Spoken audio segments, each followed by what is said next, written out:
dit souvent que l'Afrique est mystère. Elle n'existe que par ses énigmes et ses génies.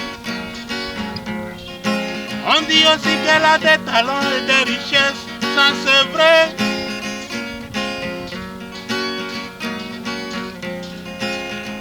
Nos têtes et nos talents, pour ceux qui n'ont fui ni quitté, sont lamentablement tués par des politiciens et des sorciers. Wayo Africa, oh, yeah.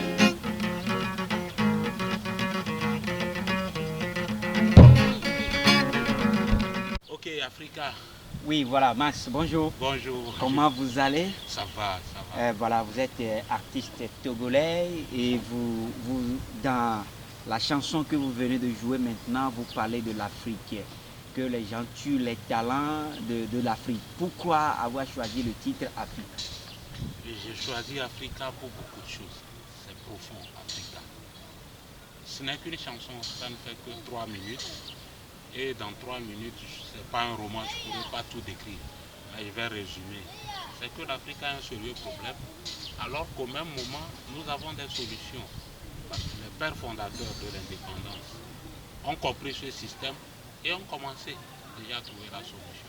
C'était notamment surtout Sylvanus Olympio, Mamadou Dia au Sénégal, et puis Kwame Nkrumah. Ouais, Kwame Nkrumah, surtout c'était Mamadou Dia et Sylvanus Olympio qui travaillaient ça.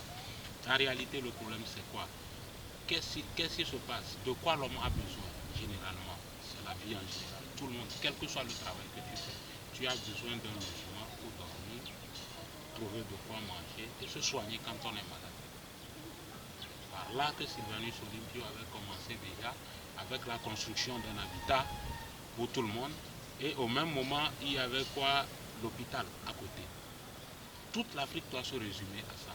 C'est la vraie solution au problème de l'Afrique. Il faut un plan, pas des logements sociaux, mais des logements pour tout le monde. Il y a de l'espace un peu partout. Il faut carrément construire. Et maintenant, s'attaquer à l'éducation. L'éducation, c'est quoi? C'est la science. Les géographes, les médecins, les climatologues et tout ça là. Et maintenant, s'occuper de la médecine et surtout des psychologues, parce que les gens vivront ensemble dans un vaste espace. Ça permet de les suivre de temps en temps. Donc là, c'est des psychologues qui travaillent, ce n'est pas des militaires et policiers qui eux-mêmes ont besoin de soins. Ouais, donc le problème de l'Afrique, ce n'est pas l'économie, ce n'est pas éco, ce n'est pas CIFA, non. C'est revenir. C'est dire que chaque citoyen a besoin de logement, besoin de manger, a besoin de se soigner. Et sur ce, quand on met tout le monde là, le reste de l'espace, maintenant sert à faire quoi? À travailler. Travailler à produire de quoi nourrir les gens. Vous voyez? Et suivre les gens de près. Ça permet en même temps aussi de faire quoi? De limiter les dépenses inutiles liées au carburant pour qu'on dise qu'il y a des tourments et tout ça. D'une part. Et puis d'autre part aussi, ça permet aussi de contrôler aussi la natalité. Parce que l'un des problèmes, c'est les naissances. Il y a trop de naissances, c'est pas contrôlé. Ça doit être contrôlé.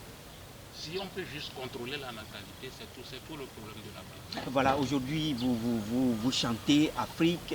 Et quelle solution vous voulez apporter à la situation que vit l'Afrique aujourd'hui à travers votre chanson? La solution, elle est là, c'est ce que j'ai dit. Maintenant, il faudra que les leaders comprennent. C'est là où j'ai dit que le vrai problème, c'est les politiciens.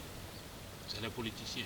Quand je parle de sorcier, c'est juste une métaphore. C'est une manière de le dire. Par exemple, un militaire qui va tuer ou un gars qui va brûler la maison de quelqu'un juste parce qu'il s'oppose, c'est un sorcier. Parce qu'il ne comprend rien, mais il va tuer.